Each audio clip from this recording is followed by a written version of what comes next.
I am so glad you convinced me that the family car should be the Defender 110.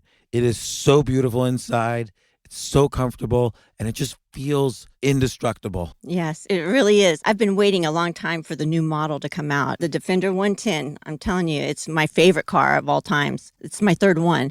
You know, I have stories of going off road. The guy managed the group. He was like, "What are you doing in this beautiful car?" I'm like, "I'm going off road." He's like, "Are you sure? Because you can use one of ours." And then they look like Mad Max cars. I'm like, no, we're going to do this. And he was shocked.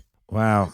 Well, it's great because the Defender has been reimagined for 21st century adventure, and its unparalleled off-road ability as well as its robust interior are invaluable whether you're headed towards uncharted territory or just a weekend of exploration. The Defender 110 tackles challenging surroundings with absolute confidence. The SUV conveys strength outside and in, featuring peerless technology like an intuitive driver display and an award-winning infotainment system. That's my favorite part, to keep you connected no matter where the journey takes you.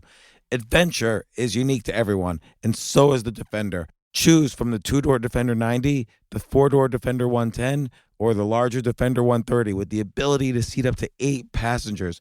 You'll find uncompromising performance in all three.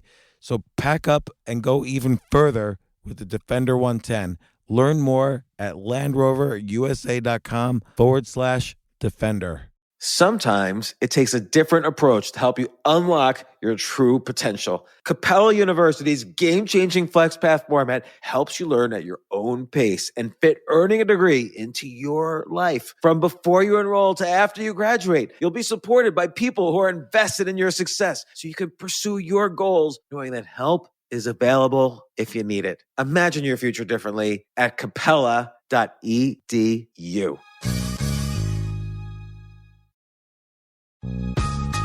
This isn't your average business podcast, and he's not your average host. This is the James Altucher Show on the Stansberry Radio Network.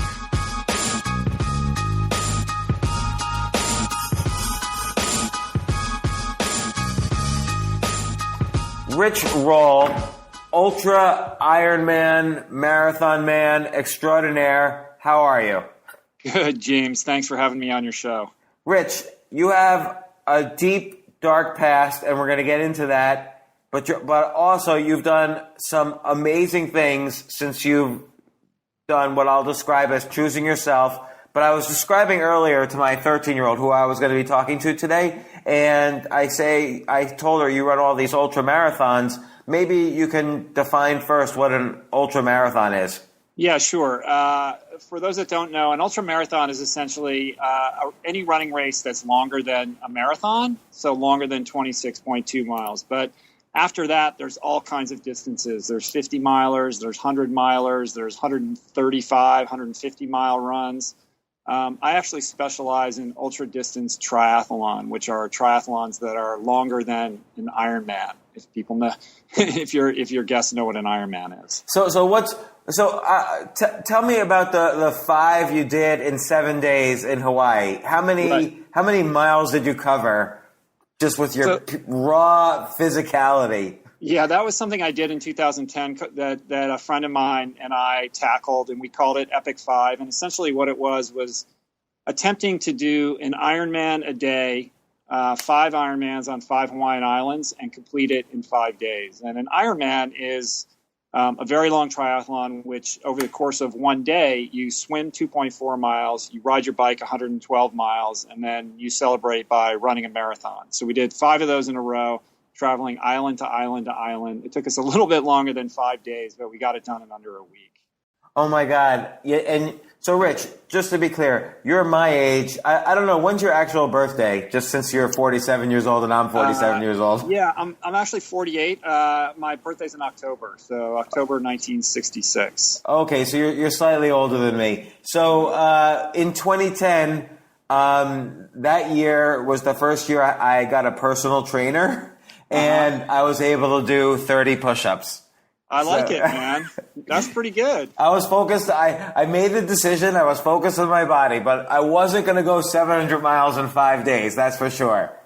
Well, we all have different ways that we choose ourselves, and we all have different ways that I feel like we can express ourselves authentically. And you have your avenue of doing it, and I have my avenue of doing it, and that's what makes the world go around, right? But Rich, you really are an inspiration because, and I have so many questions. You hit this point at the age of 40. Where and we'll get more into it. This is just intro. You hit this point at the age of 40 where you could barely walk up a staircase. You were trapped in the cubicle being an entertainment lawyer, and you decided to make this big change that resulted in just a few years later, really, 2 years later, you hadn't even had a bicycle before, and suddenly you were doing your first Ironman competition, and you were like a top finisher.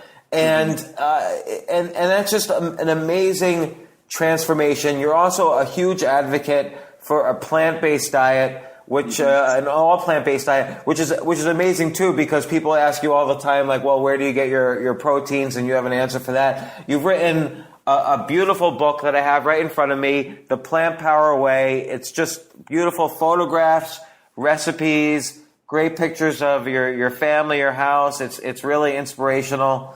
So I kind of wanted to give that overall intro of how you transformed yourself. But I want to ask you now, what was going on? Like you mentioned briefly, I forgot if I read it in the book or on the blog or somewhere, but like in your early 30s or late 20s, you were really in kind of a dark spot after you graduated law school and became a lawyer. Mm-hmm. What was going on?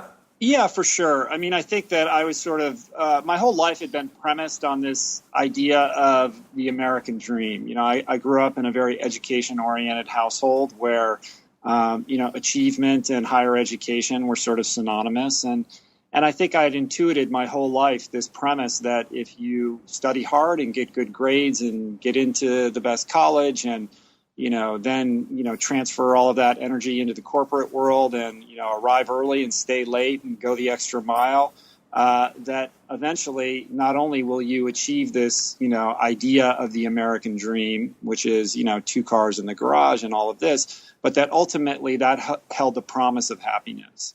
And I had done all of those things. I've had turmoil and struggles along the way, and we can get into a little bit about that. But I was still, nonetheless, despite, my struggles with drugs and alcohol, I was able to kind of play that game pretty well. I went to Stanford. I was a swimmer at Stanford. I had an athletic background. I went to Cornell Law School and got a great job at a prestigious Los Angeles law firm and was doing all of those things. And I was kind of on the precipice of having all that stuff. I was on the partnership track in my law firm. I'd met my wife. We were starting a family. We were building the house of our dreams. I had a Porsche in the driveway. I had, from the outside looking in, like a really great life. But inside, I felt like I was dying. I mean, of course, I loved my wife and my children, but I felt like I was living somebody else's life. Like this whole promise of the American dream just wasn't paying out for me. And I looked around at the people I was working with, and they're nice people and good people, but I didn't really aspire to have any of their lives. And I felt like, well, and let me ask you, was there one moment of that? Because so for 30 years or however long, or you had basically built up this mythology of what the American dream was.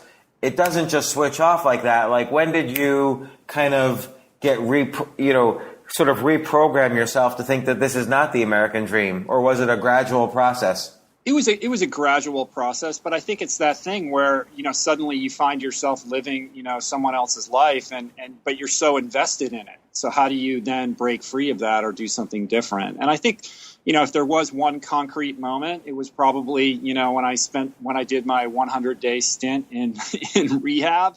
How old were you? I was 31 at the time. And what happened that led you to go to rehab? Well, I'm one of those guys who pretty much realized he was an alcoholic from the very first drink. I was a very much a work hard, play hard kind of guy. And, I was the guy who was always the last person to leave the party. I was always the guy who got the most drunk. And, what starts out as kind of fun in college, kind of turns on you if you're an alcoholic. And it wasn't long before, it took me to some pretty dark places. And it's a progressive disease. And for many years, I was able to kind of still manage my life and get away with it, although I was living this sort of double life existence. But eventually, it catches up to you, and a lot of bad stuff started happening in my life. I was getting DUIs, I was going to jail. The people that I work with knew what I was doing, and I got to that point where I was literally drinking vodka tonics in the shower in the morning before going to my corporate law firm job. Like, oh my God, it was bad, and I was blacking out and just doing. It was a nasty situation. Were you worried you were going to get fired, or you were going to even get disbarred because you were going to jail? I was terrified. I mean, I had a moment where I'd been arrested at like 3 a.m, driving the wrong way down a one-way street in Beverly Hills, and I was put in jail. And the arresting officer confiscated my belongings, and he saw my business card. And ironically, the partner to whom I reported happened to represent the Beverly Hills Police Department in a variety of matters. And this officer knew my boss and called him and said, "Hey, I picked up your boy."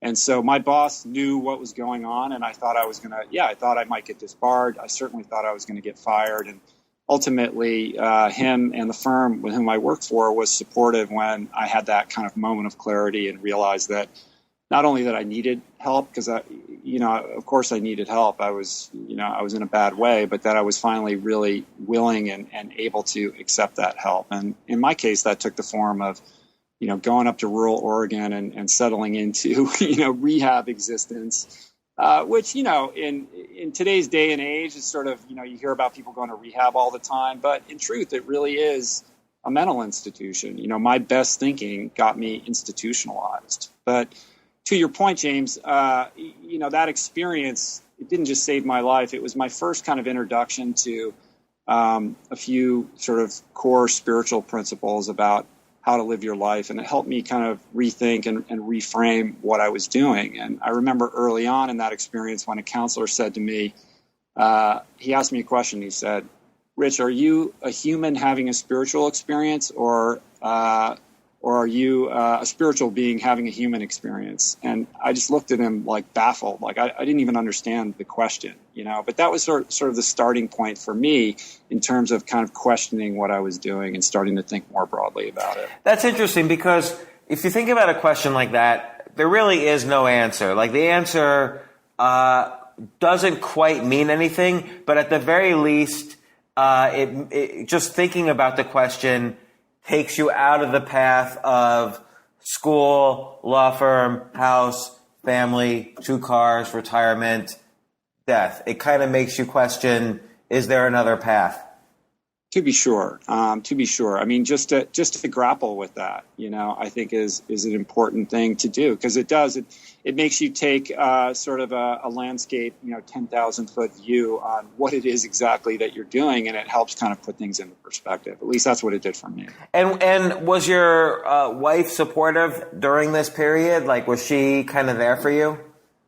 I met my wife after I had a year of sobriety, so she wasn't around for that period of time.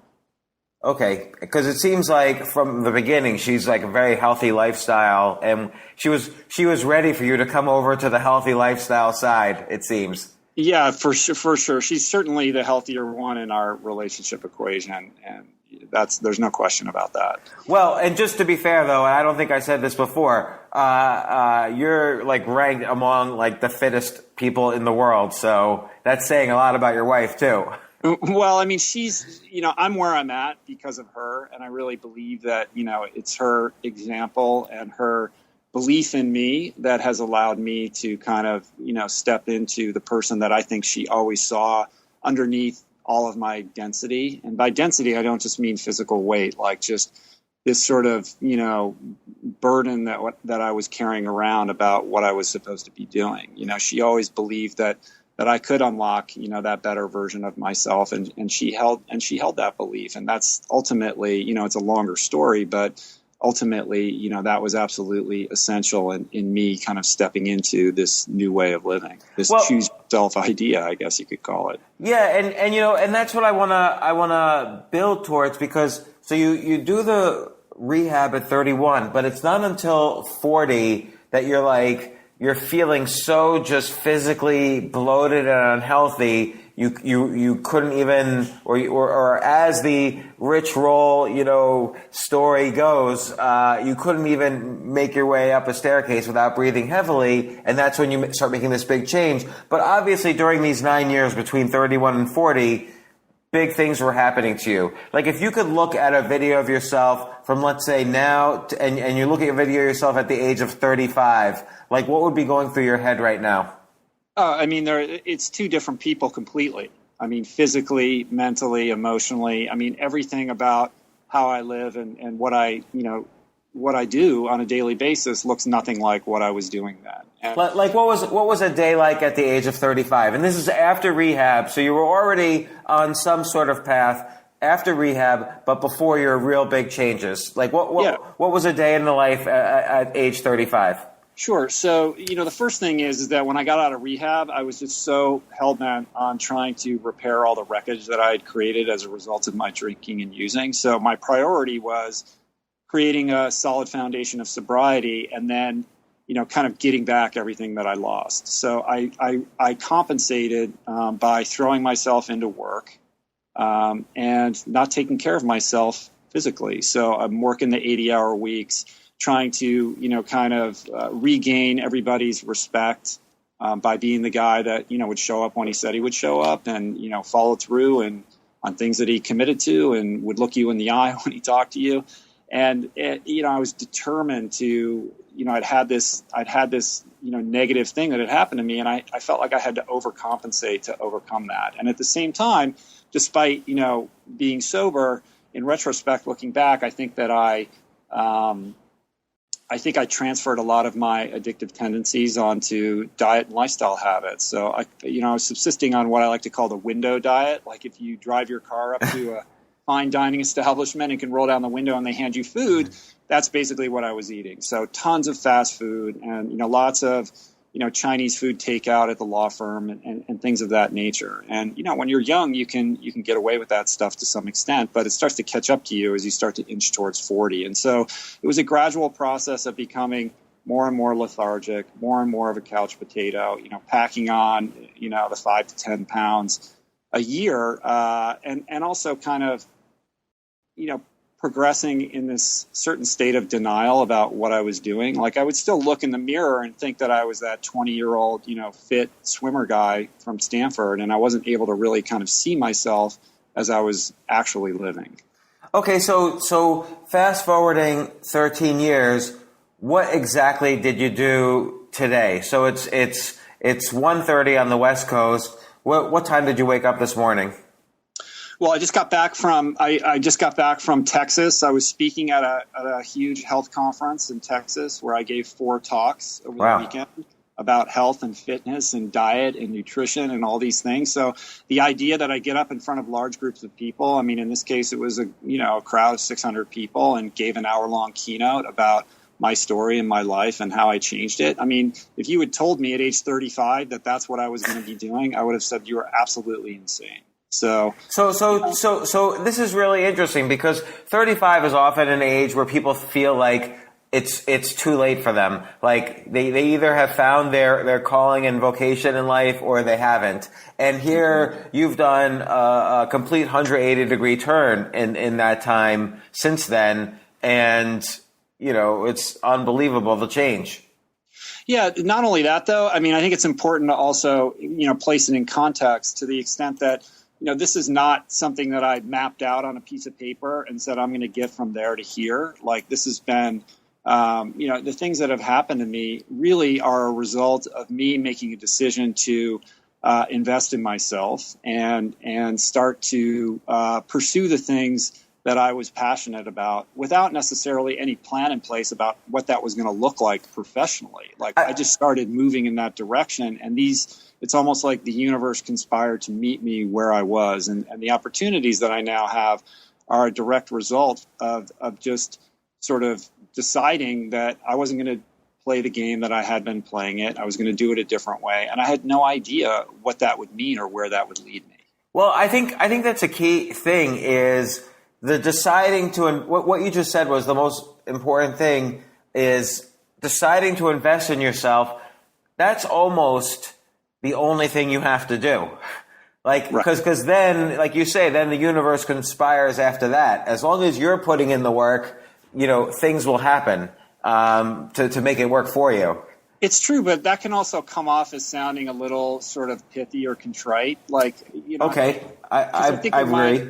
In my case, like, it was difficult, man. I had plenty of dark moments of the soul, wondering what it was that I was doing. When I made the decision, we didn't even get into the part about like, what happened and what made me change this path in a concrete way. But when I started training for Ultraman, I was still working as a lawyer and trying to make a living. And I just felt compelled that I needed to, do this thing. And it didn't seem responsible, and there would be moments where we were essentially broke, and I've got kids, and I thought I'm being a terrible dad. And my wife, again, to go back to her as the rock, she was like, you need to go out and train. This is what you need to do. Like, I don't know why, but it's very obvious to me that this is something that you need to express in your life. And I want you to go out and do that. And I don't want you to worry about, what's going on, right now, because we will be able to meet those challenges and solve them. But the most important thing is that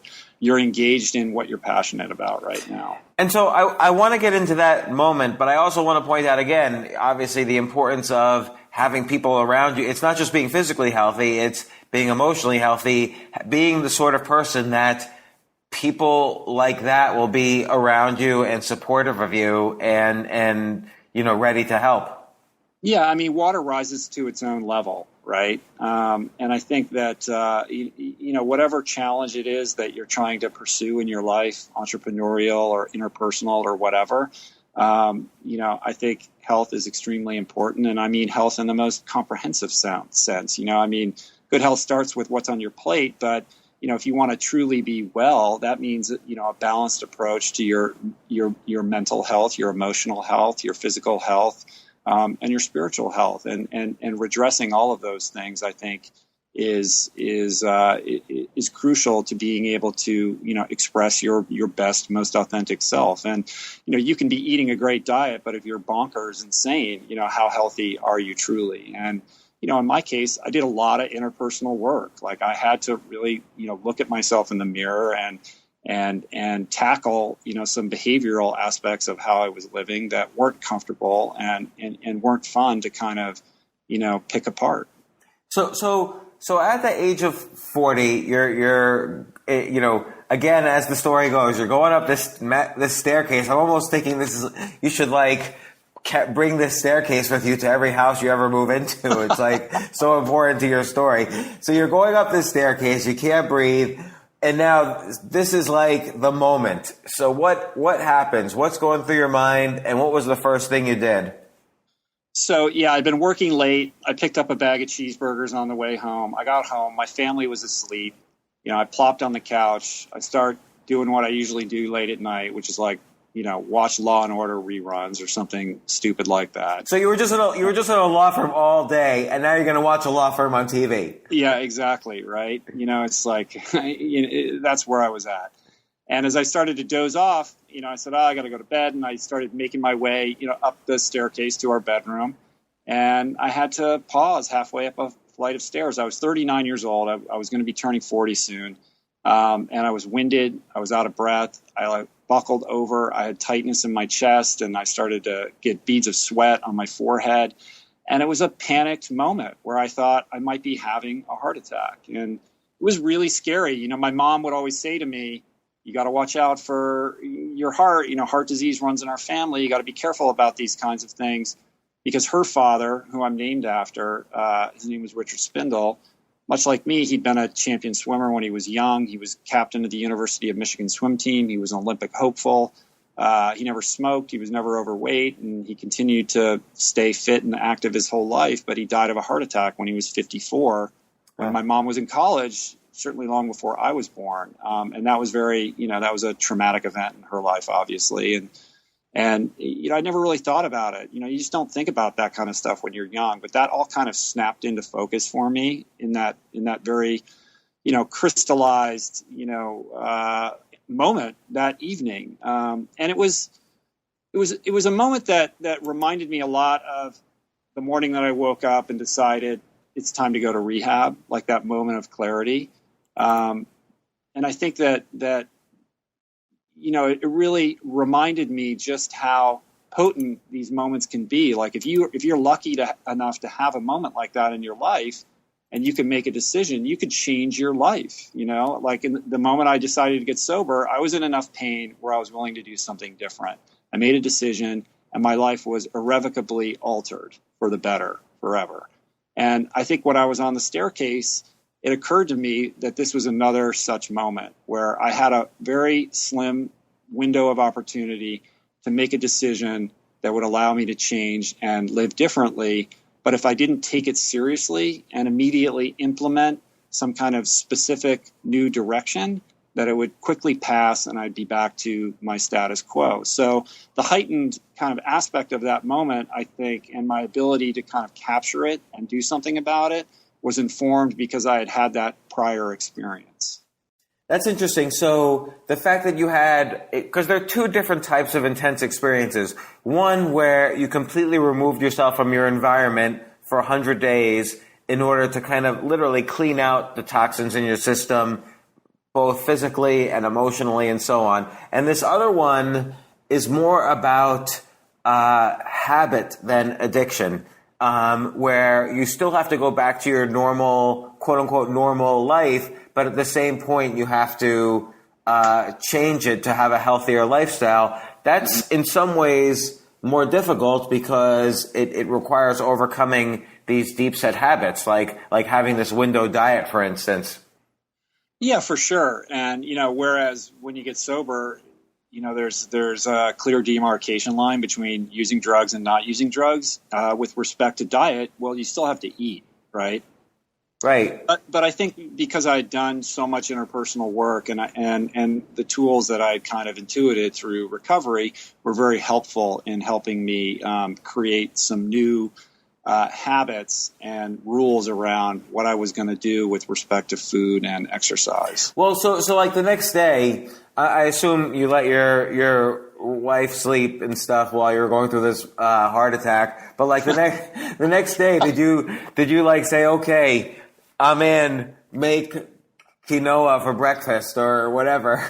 Like, what did you do? Yeah, however you say it. It kind of was like that. Like, I was too embarrassed to actually tell my wife what had occurred. And I think this brings up an interesting kind of relationship issue, which is, like I said, my wife was always the healthier one in our equation. She wasn't completely plant-based at the time, but she was very health conscious. And she's the person who's always reading spiritual books and going to yoga and doing all these kinds of things. And, I'm the guy who's watching Law and Order and eating the window diet. And she had, for several years tried to, expand my awareness by putting books on my bedside table or saying, maybe you should look at this or maybe you shouldn't do that.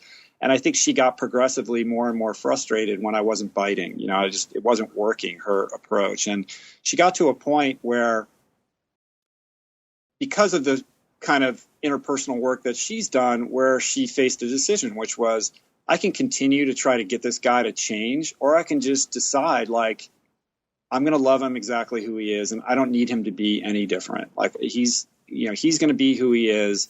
And I'm going to let it go. And not in a perfunctory way. Like, she really got to a place where she believed that. Like, she was cool. Like, she wasn't going to put anything on me. And she really let it go.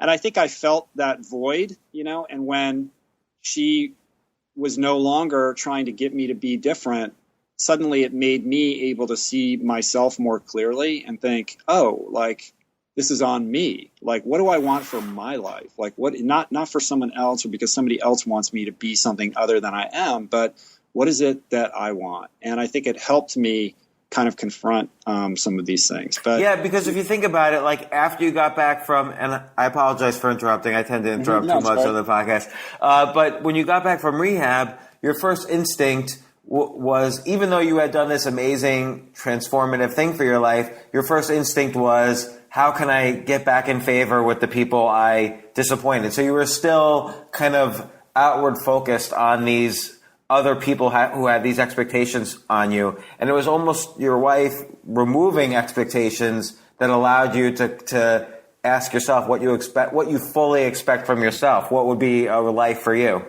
Right. I think that's very astute. And, certainly people pleasing is, one of my behavioral defects that, probably, didn't help. And it's been a process of trying to grapple with and overcome that.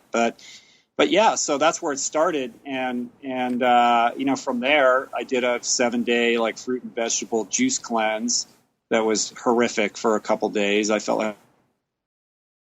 by the 5th, 6th, 7th day of that, I felt a resurgence in vitality that I couldn't remember ever experiencing since I was a kid. And so it took the first 3 days were horrible, and then by day 5 or day 6, what exactly did you feel? Because I've never done this. Yeah, I mean, so, look, being kind of a logic, rational-minded person, when somebody says, well, you're going to drink like fruit and vegetable juice and this is going to detox you. I mean, my reaction to that is like, what do you mean detox me? Like, what are the toxins that we're talking about? And how is drinking vegetable juice going to have any impact on that? Like, I didn't really understand it.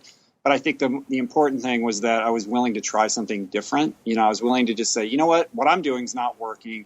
Here's something that I can do. I'm going to set aside my logical, rational mind. And I'm just going to do this just to kind of shift my energy. And yeah, the first couple of days I was buckled over on the couch. I felt like I was detoxing off heroin. It was terrible. I had no energy. I couldn't move. And it just got a little bit better and better. I mean, if there's one thing I know how to do, it's weather a detox. And I knew if I just stuck with it, that things would change. And why did you know that? Like, why? Because I've detoxed off drugs and alcohol so many times that I know when you're feeling horrible and you think it's never going to end, that if you just continue to stick with it, that, the fog will clear. And so who was making the juices? Were you making the juices? What was in these juices? Yeah. I want to know because so I can start it tomorrow. Yeah. I think I'm trying to remember exactly what we did, but it was like progressively weaning myself off of solid food and getting more and more kind of just liquid oriented. I know that Julie made this broth made out of beets and certain kind of herbs and vegetables in it. And then I would juice, fresh greens and juices. And I was on this protocol where like every, hour and a half, I would take something in. And I think I did. There's a guy called the Herb Doc, Dr. Schulze. He had like a liver detox, like 7-day program. I think that's what I did at the time. I'm trying to remember. But in any event. Is it dangerous at all? Like if you do it wrong, could you... Probably. Mm-hmm. I mean, I think, what you see out here in Los Angeles is people that do the lemon water and cayenne pepper kind of thing where they're basically just starving themselves. And I don't recommend that. Mm-hmm. There's people that do, juice fast for many, many days longer than 7 days. I think that, I was always getting nutrients in. It just was in the form of liquids as opposed to solid food. What if I just always took like, enough greens and seeds and nuts to get protein and throw in some fruits in there to get a little sweetness, use a juicer or a blender, make juice and just do that all day long every day for 7 days. You think that would be equivalent? Yeah, it would be close. Mm-hmm. It would be close. I think that I could talk to you later about specifics of that, But yeah, I think that's a good place to start. I mean, I think it's important to make sure that you're getting certain micronutrients and phytonutrients and that you're hydrating and all of that.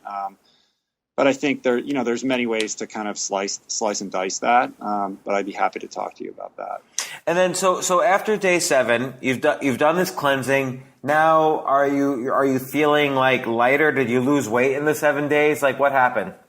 Yeah, I mean, I lost some weight, and at the end of 7 days, I had like mental clarity. I had amazing energy, this like resurgence in vitality, and it was kind of an amazing experience. It reminded me of what Hippocrates said in whatever it was, like 340 BC, like let food be thy medicine and medicine be thy food. I mean, that kind of like really made me understand that there truly is an equation between the foods that you're eating and how you're feeling. And it's kind of academic and elementary, but I don't know that I'd ever really thought about that, let alone truly experienced it. And so, that experience led me to kind of say, wow, the human body is pretty freaking resilient, because I'd abused myself with horrible lifestyle habits and the window diet and drugs and alcohol, all this kind of stuff for so long, like most of my adult life. And here in a mere 7 days, I felt like a completely different person. So then it became about like, all right, well, like maybe I'll just keep juicing forever. My alcoholic mind is like, I'm never going back to food, but of course you got to start eating. So then it became about like trying to find a way to eat so I could continue to feel this good. And that involved like a lot of self experimentation before I kind of ended up where I am now.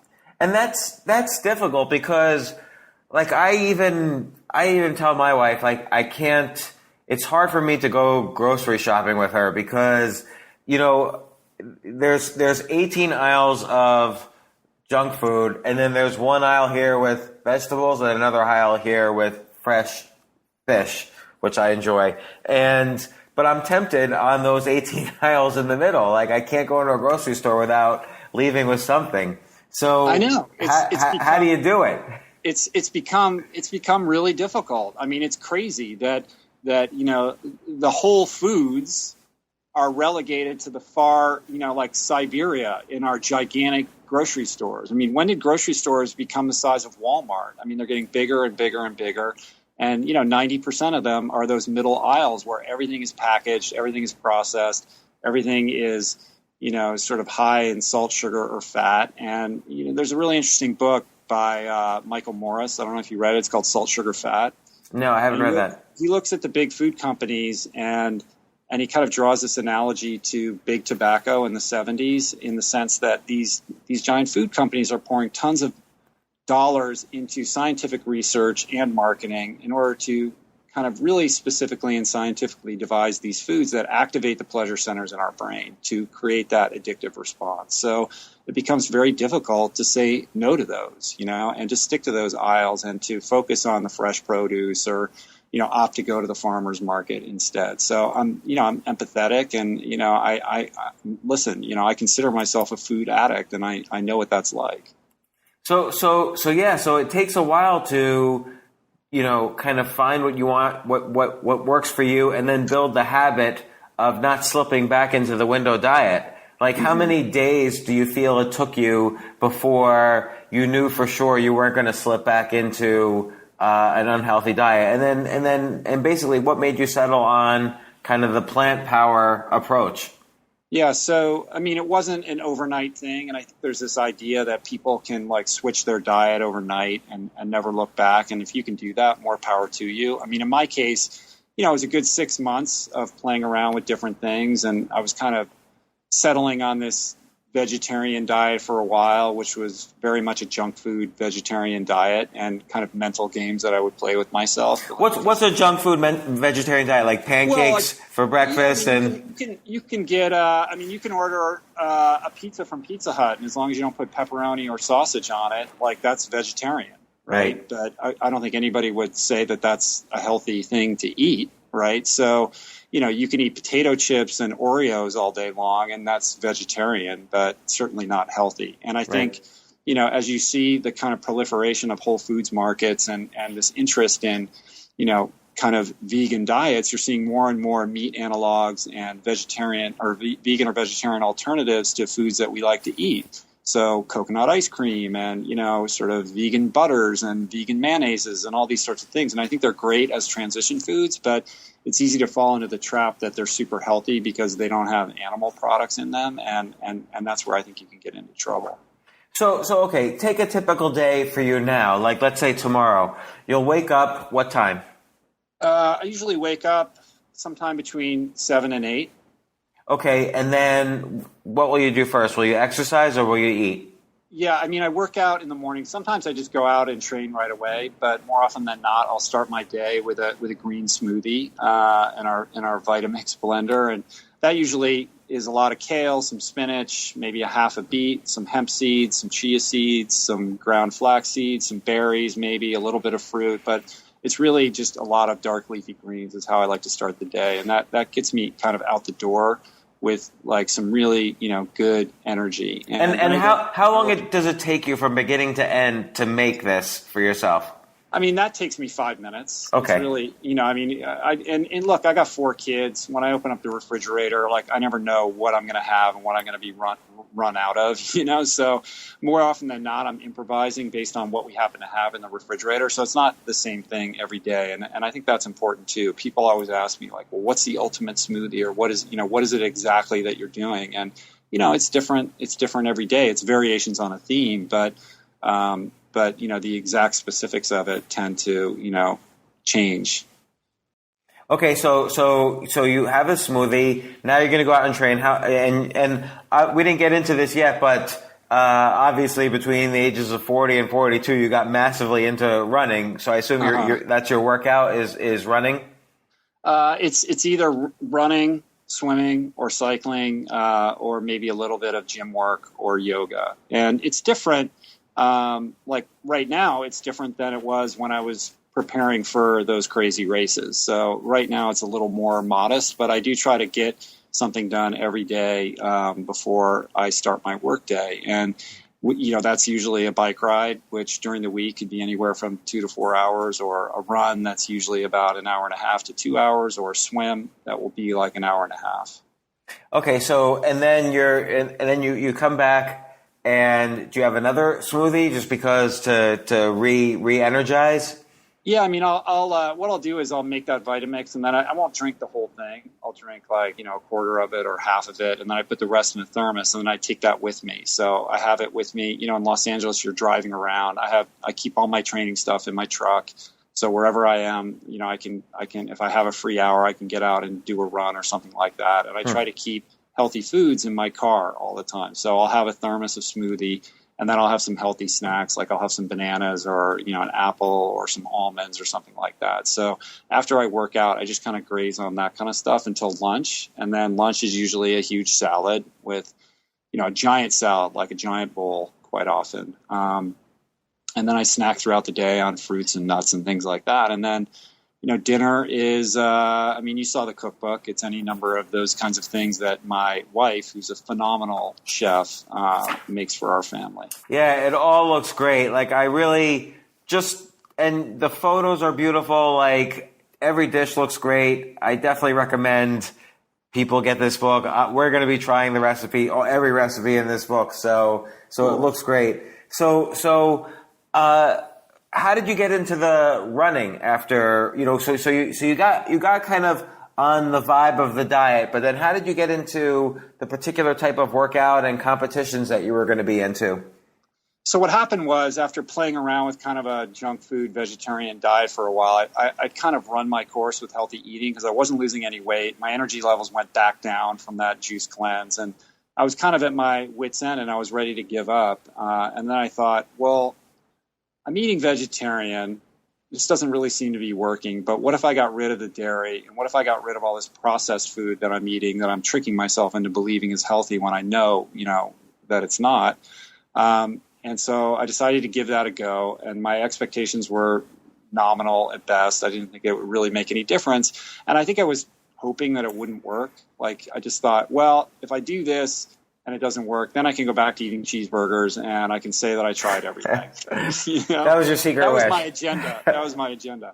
And what happened was, within 7 to 10 days of eating what I didn't know was called at the time a whole food plant-based diet, I felt like I felt on that 7th day of the juice cleanse, like that goal of trying to get back to that place of having that elevated level of, energy and vitality returned. And I thought, wow, I can't believe it. Like I've literally eliminated all the things that my whole life I'd been taught were the things that you need to like sort of be strong and healthy and fit. Like, beef is what's for dinner. You need to eat meat for strong muscles, and, milk does a body good, and you need milk for strong bones. And here I was, I'd removed all those things, and I felt better than I could remember.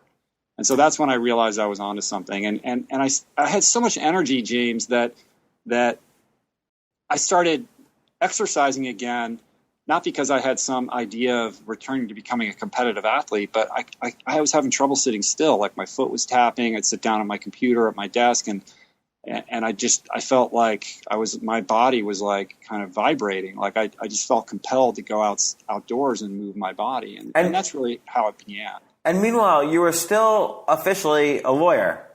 Yes, very much so. And did anyone at the workplace, like, how did you, everyone goes out to work at the law firm or they order, hamburgers or whatever. Like, how did you kind of like separate yourself from the pack there? It was tricky at first, but I was committed, and I think what I realized pretty quickly early on is that most people are you have this idea like when you get sober, like, oh my God, what am I going to do when I go to the bachelor party and I'm not going to drink? Like everyone's going to ask me why and all of that, and then you kind of have that experience and you realize actually no one really cares. People are more self-obsessed than you realize. And yeah, there's some kind of social niceties or some, little kind of things that you got to work around when you go to a restaurant. But it's actually, I found it to be not as hard as I built it up to be in my mind. And, nowadays everybody knows that's how I eat and it's no big deal. But initially I had trepidation and fear around that. But I realized that my friends don't really care. Like they might joke or give me a little bit of grief or whatever, but it turned out to be no big deal. So I have naive questions. Like, so if you go to a restaurant, I think most salads in restaurants really taste horribly. Like, what do you order in a restaurant? Well, it depends on what restaurant that you're going to. I found that pretty much almost every restaurant I've ever been to, I've been able to get something that's going to satisfy me. It might not always be the best thing, depending upon where I am or what I would prefer to be eating, but I can always make do. So there are a variety of strategies. I mean, listen, if you're in a work context and everybody's going to the steakhouse for the big closing dinner, like what are you going to do? And knowing that there's probably not going to be too much that you're going to be able to eat. Well, one thing I would do is I probably eat like I might eat, before I go to the dinner, so I'm not starving, and that way I'm not tempted to make a bad choice. And then, I can get baked potatoes, I can get a salad, I can get steamed vegetables over rice or anything like that. And the last thing I want to be is like the guy who's a pain in the butt, who's right. like ordering off the menu and kind of being annoying to everybody. Like that's my biggest fear. So. Oh, sorry. Go ahead. Go ahead. Yeah, I mean, so one thing I would do is I'll just excuse myself from the table. I'll go find the waiter. Like I'll just say I'm going to the bathroom, and then I'll find the waiter, and I'll just say, "Listen, this is my situation. What do you think you guys could make? Do you guys have rice or vegetables? Maybe you can make me a big salad, or some baked potatoes, or some potatoes, or something like that." And almost invariably, like they're like, "Yeah, no problem." They'll work something up, and sometimes the chef he's happy to do it because he's sick of making the same thing all the time. And so I don't like to draw attention to myself in that context. Like I'll just kind of do it subtly and, it generally works out fine. So here's naive question number 2. If you talk to like, let's say the pure paleo diet people, they get kind of upset about fruits because there's sugar. What's the story of sugar and fruits? Well, we can go around the merry-go-round on that, time and time again, and the sort of age-old, vegan paleo arguments, and there's a lot of muckraking going on. I think that in truth, the paleos and the vegans have more in common than they have differences, and I'm always trying to bridge that gap. But I would say with respect to fruit, I love fruit. I eat tons of fruit. I have friends that are fruitarian. All they eat is fruit. And some of them are some of the most extraordinary athletes I've ever met, and they're all super trim and fit. Fruit has a tremendous amount of fiber in it. And I think it's a extremely healthy food that's high in micronutrients and phytonutrients. So I have no problem whatsoever with eating fruit. I say knock yourself out. I eat tons of it. I think that fruit juice is a different matter because you've extracted all the fiber from the whole food, and you are getting a higher dose of sugar. But in the context, like in the matrix of the food itself, I think it's an extremely healthy option. And I'm not a low carb person. Right. You mentioned potatoes and rice. Yeah. I mean, I find that that when I'm eating, a wide variety of vegetables and fruits and some whole grains and nuts and seeds, that nature sort of takes care of everything else. And, I've been doing this for 8 years now, and I've been able to transform my body from, schlubby 50-pound overweight guy to, a guy who's doing things athletically that I never dreamed I thought I would be able to do. And I've been able to maintain the diet without being overly fixated on, calories or a percentage of carbs to protein and all of that kind of stuff. Well, so, and this leads to my final naive question, but then I want to hit the workout, the marathon stuff. As someone who you were eating all these cheeseburgers and junk food and all of that stuff, that's a big change just for your taste buds to kale. And I just don't like vegetables that much. And I would love to like it. Like my wife is like your wife. Like she'll eat healthy. She does yoga. She's always inspires me to be healthier and has inspired me to be healthier over the past 5 or 6 years since I met her. But I just don't really like vegetables all that much is my problem. Yeah. I mean, I hear you, man. I hear you. I'm sympathetic to that. I think cravings are, a tricky thing. But what I've discovered, and the more kind of I've looked into this, is how fluid cravings can be. For me, there's a lot of popular diets out there that allow you to have like a cheat day, like once a week, you can eat whatever you want. And I don't think that I could ever do that, because if you told me I could eat, Wendy's cheeseburgers once a week, I would spend 6 days obsessing about the day that I would get to eat the Wendy's cheeseburger. So right. I would remain a prisoner to that craving. And for me, the only way to put that to bed and behind me is to really completely break free. So I'm not beholden to it anymore. And that requires, a little discomfort. There's a couple weeks where you grapple with these cravings, but then they dissipate. That's been my experience with drugs and alcohol, and that's been my experience with food.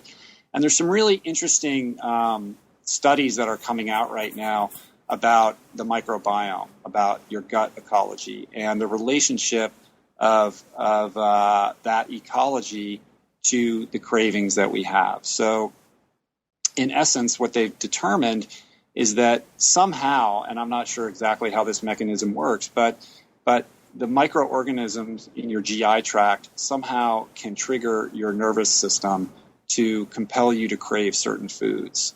And it sounds crazy and fantastical, but it's actually quite extraordinary. So the example that I always use is that documentary Super Size Me. You yes. probably saw that, right? So if you remember, Morgan Spurlock, he's 2 or 3 days into his 30-day McDonald's diet. And there's that scene where he throws up out the window of his car, he just can't believe he has to continue to eat McDonald's food, and it's making him so sick. And then you fast forward 2 or 3 weeks later, and there's a scene where he wakes up in the morning, he feels horrible, he just has no energy, he just feels terrible. And then he goes to McDonald's, he gets his McDonald's breakfast, and then he's like, I feel great, right? So how does that change occur? And there's evidence to suggest that maybe what happened is he has replaced the healthy gut flora in his GI tract, because previous to that he was eating his girlfriend's food, and she was a vegan chef, with the gut flora that feeds on McDonald's food, right? So the foods that you eat then repopulate that GI tract. So if you're eating cheeseburgers all day, you're populating your GI tract with microorganisms that need that kind of food in order to live. And so somehow they harness your nervous system and trigger your brain to say, give me more of that, and that's what you crave. You start to replace those foods with healthy foods, you're starting to repopulate your GI tract with a different quality of gut flora. And that, in turn, can have an impact on your craving. So that's a very long way of saying, if you just start eating more healthy foods and you start to kind of feel that that connection between how you feel when you eat those foods, and the more you do it, then your taste buds begin to shift. And yeah, I mean, I didn't think that I would crave kale salad, but I actually do now, as weird as that sounds. Well, it's interesting because, so there's this neurotransmitter serotonin, which is mostly in the gut, and yet it's very strongly linked to depression, and a lot of antidepressants deal with serotonin. And so it's interesting, the connection between the gut and what's going on in the brain. Very much so. And this is definitely like kind of a hot button thing in wellness right now. There's a lot of pretty interesting science that's going on in that realm, and some pretty cool books coming out about it. So working out, you were already athletic as a kid and a college student and everything, but to go from, the staircase to doing an Ironman to doing 5 Ironmans in 7 days, this seems to me like just incredible. Like, how did you, well, 2 questions there really. A, how did you start training for this? How did you know you were going to start entering these competitions? And then B, where's the transition from lawyer to Ironman? So what happened was, like I said, I just started getting outside because I had all this added energy. And again, no agenda. I mean, really my only goal was I just wanted to lose this gut around my midsection. And I wanted to be able to enjoy my kids at their energy level. So those are pretty simple, relatable goals. And I just started without any structure. I bought a pair of running shoes. My wife bought me a bike for my 40th birthday. I'd never really owned a bike before. And just started, kind of casually getting out there. What started off as being able to only run for a half an hour, slowly started to grow to 45 minutes to an hour. And I went back to the pool for the first time in a long time. And on Saturdays, I'd go out and ride casually with some buddies of mine. And I just felt like I was losing the weight really fast, and I felt like I was getting stronger really quickly. And I kept thinking about that Hippocrates quote, let food be thy medicine. And I was just still so astounded at the resiliency of the human body. And I think that really kind of fueled this desire to question myself and say, well, just how resilient is it? Like, what am I really capable of? And then I had this experience where I was about 4 months into just this casual kind of fitness routine where I went out to go. It was a weekday morning, and I went out to go for a run at this local trail near my house. And I was only going to run for about an hour. And I just had one of those days where everything lined up perfectly, and I just felt like I was in the zone. And I just felt like I felt like I could run forever, and I just kept running and running and running. And that day I ended up running 24 miles, like wow. Out of the blue. What was the most you had What was the most you had ever ran before? Maybe 8 or 10 miles, or back when I was training as a swimmer, maybe 8 miles or something like that. But nothing. So 25 years or 22 years earlier. Yeah, it had been a long time since I'd never done anything like that before, and that was another kind of like watershed moment where I thought, either I just unlocked some dormant gene that I didn't know that I had, or there's really something about this like plant-based way of eating and living that's agreeing with me in a way that I could not have foreseen. And that's really what rooted this idea of like trying to find a challenge. Like, let me see what I can do. Like, I can't believe I did this with barely, any preparation. So what would happen if I actually set my sights on like a big goal? And knowing myself well enough, like I needed something that really scared me, that would like get me out of bed in the morning and really lend structure and focus to my life. And I thought about doing an Ironman. I didn't know anything about Ironman or triathlons.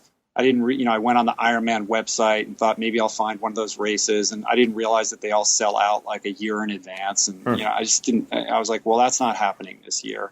And then I ended up stumbling upon an article in a magazine about this race called Ultraman, which I'd never heard of. As we said before, an Ironman is a 2.4 mile swim, 112 mile bike, and a marathon. And I was reading this article about this race called Ultraman that's twice that distance. It's a 3-day double Ironman distance triathlon that circumnavigates the entire big island of Hawaii, which is like the size of Connecticut. It's a big island. And over this 3-day period, you traverse 320 miles. The first day is a 6.2 mile ocean swim. Then you get on your bike and you ride at 90 miles. And then the next day you race your bike 170 miles. And then the third day you run 52.4 miles, a double marathon, like on the Kona coast, which is like super hot and, like unhospitable. And I'm reading this article and I'd never heard anything like that before in my life. I had no idea that human beings could actually do something like that. And I was dumbfounded, but I was also fascinated. Like I couldn't get it out of my head. And it was one of those things that made no logical sense, but somewhere in the back of my mind, I thought, I'm going to do that race. It didn't make any sense, but I just had this sense that was where my life needed to kind of head. And you started training with like I'll call it an accountability partner. Like you weren't just doing this by yourself. Well, originally I was just kind of out there tooling around on my own.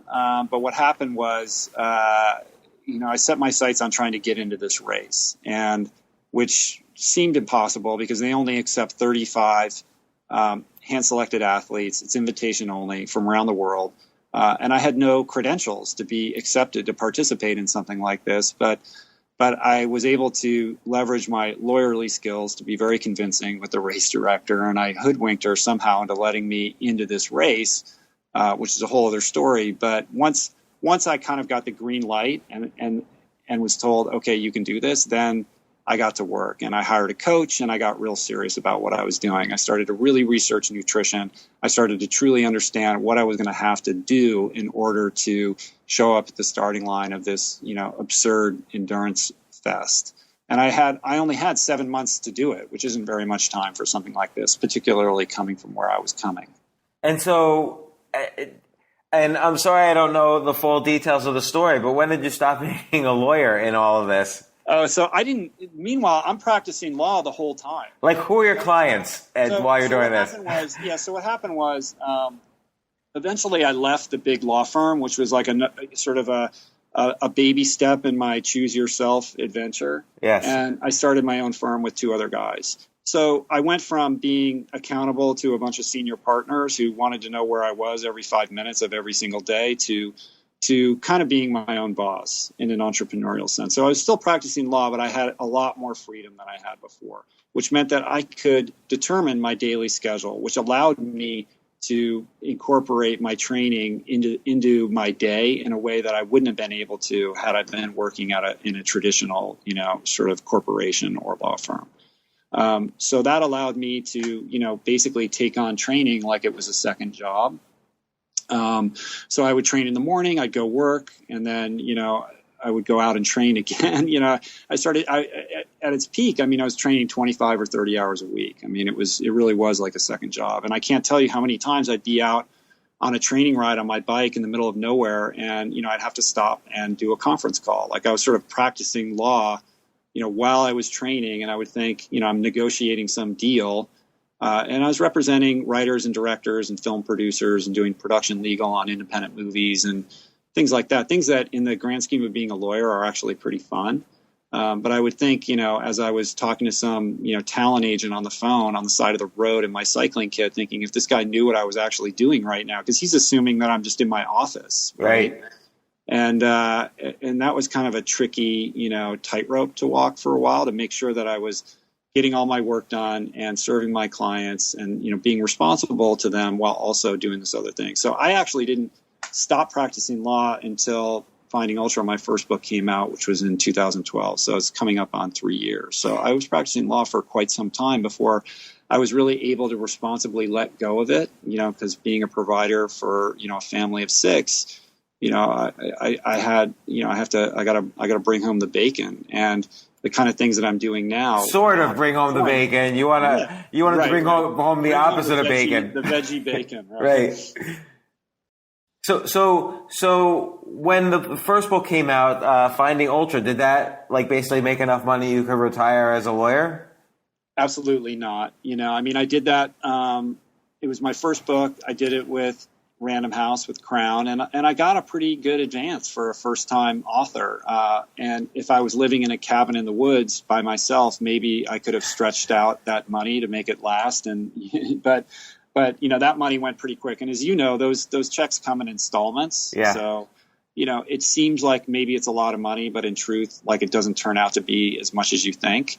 And it allowed me a little bit of breathing room while I was writing the book, but it certainly, wasn't anything that was going to allow me to sort of say, no, I'm not practicing law anymore. But what happened was when Finding Ultra came out in 2012, I just said, this is my opportunity to really transition what my profession is going to be. And I can just sit back and let this book come out and do its thing, and I'll still have to practice law, or I can seize this opportunity and really use it to make the most out of it, to really get the book out there and leverage every single opportunity and create the most opportunities that I can out of it that will allow me to step into what ultimately, could become a new career that's sustainable for my family. And right. So I took that opportunity very seriously. Because just the diet and even the working out in the competitions, those are two things under a very big umbrella, which is this entire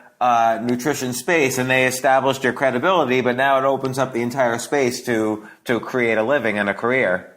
For sure. And, I think that a lot of people, especially first-time authors, they have this idea that they write a book and that their life is just going to magically change as a result of that.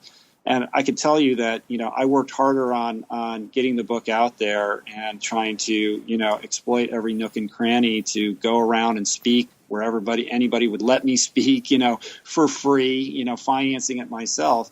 Because, if you don't do that, your book's just going to come out and go away. Like, you have to really seize the reins of that opportunity and make something happen with it. Otherwise, it's just going to be another book that comes and goes. And so what did you do to kind of leverage the opportunity? You only have this window once the book comes out. So how did you push it?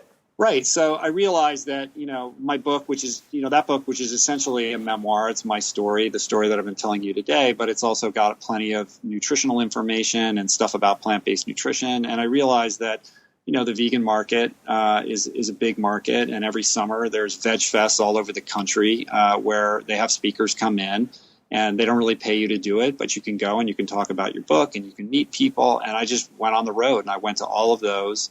And they're great because the people that attend these buy lots of books, and it was just a very gradual process of getting out there. And you had extra credibility too from the fact that there was this almost certified transformation that had happened. Like, you were now competing in these Ironman competitions and doing very well in them, and you were getting all these awards and the fittest man of this and the fittest guy of that. Yeah. I mean, and those are all very effective when you're trying to get a book out there, or, when you're trying to get your message across. But I think, you can't underestimate the amount of work that you have to shoulder yourself. I mean, anybody that would let me write a blog post, like I was just churning out blog posts all over the place, any podcast that would let me come on and tell their story, like I just did as much as I could, and I said yes to everything. And now I'm in a favored position of now I have to say no to a lot of stuff, which wasn't the case when it first began, and that's kind of the evolution of how these things work. Well, Rich, I really appreciate you coming on the podcast and telling the story. I could go over and ask you detailed questions about the recipes, but I honestly think people should just buy the book, and all the information's there. Like, we've heard your story. The recipes look great. We're going to be making them. The book's called The Plant Power Way: Whole Food Plant-Based Recipes and Guidance for the Whole Family. Comes out April 28th. And again, I really appreciate you sharing your story with us.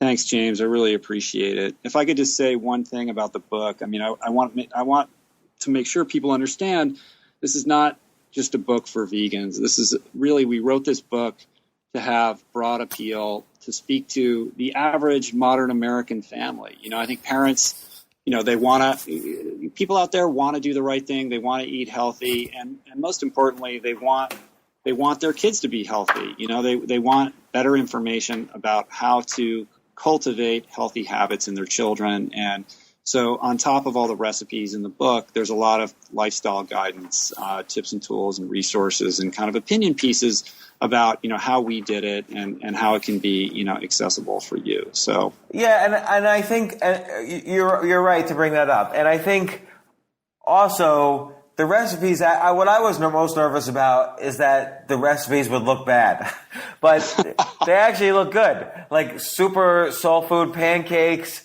hash browns tower, chia seed pudding. Like, I'm excited to try these things. And then particularly when you described kind of the nutritional benefits of all the ingredients, which is obviously not found in the average cookbook, it really got me excited. So I'm really excited to try this.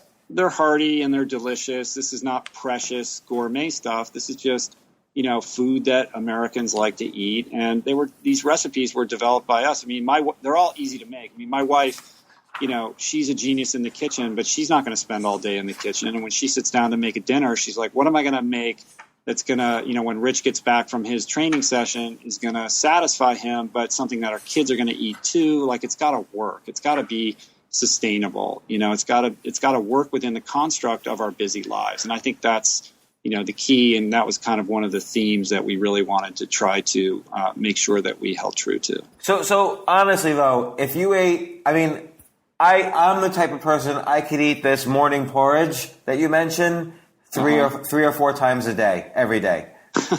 Like, are you saying, would that be bad for me if I just did that every day?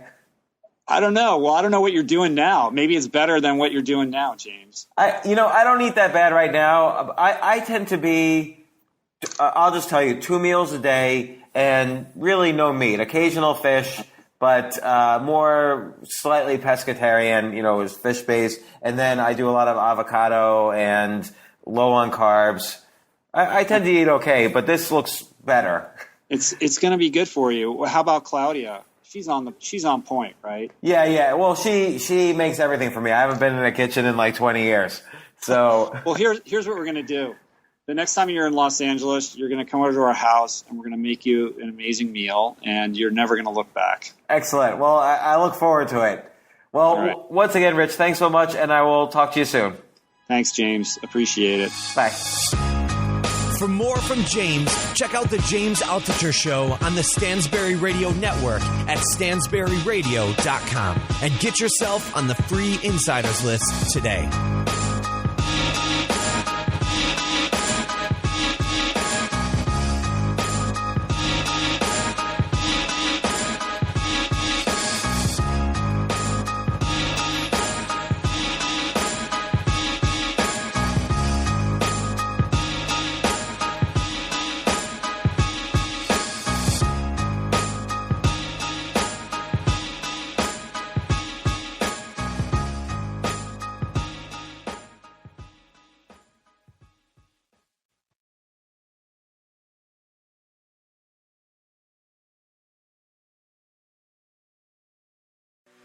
I created this idea called Generation W. It's all about educating, inspiring, connecting women. And it's about building community at the same time. It's not like women are on some outpost somewhere, right? Just like no ethnic people are on some outpost there. People of color, right? We're all together. So if we learn how to appreciate each other, we elevate one and we elevate us all. And so for the first year, that's where we started. And we had 700 people show up. They had no idea what they were showing up to, but they loved it. And they said, we want more.